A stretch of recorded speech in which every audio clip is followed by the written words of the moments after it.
Hi everyone, welcome to my channel. So in this video over here, I'm gonna give you a hint, in my honest opinion, why I think that the Campagnolo is better when it comes to shifting into the faster or higher gear. So I'm gonna basically give you a little tutorial. What do I find what the Campy had done better here, and let's get into it. So this is your shifting lever, and on the Shimano setup, in order to go in the faster gear, you would have to press here the lever and push it inwards like this, and inwards, and then release it.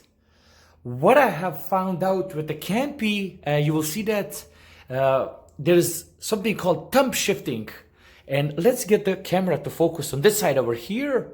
What you will do, you will press this way, it will be click here, okay, and what ends up doing, you heard the chain go one gear faster down. So what I will do now, I'm gonna put the camera down on the rear cog, and I'm gonna show you how this shifts. So basically, as soon as you hit one thumb, it will shift right away, and let's show you what I'm talking about. Okay, so let's catch this on camera. So like I said, one click, shift. Again, one click, shift. One click, shift. And that's what the Campy does. Okay, so I hope I caught that nicely on camera. The angle was kind of really hard, but like I said, each click on it here changes for another gear. Again, like I said, click and changes the gear.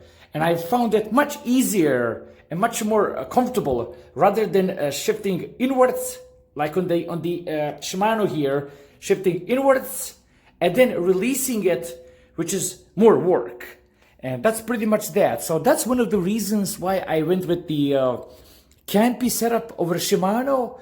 And some of you guys that are debating whether you should go over the Campy or Shimano, I hope you find this video useful and it can give you some hint what kind of style of shifting you like. Like, subscribe, and take care. Bye-bye.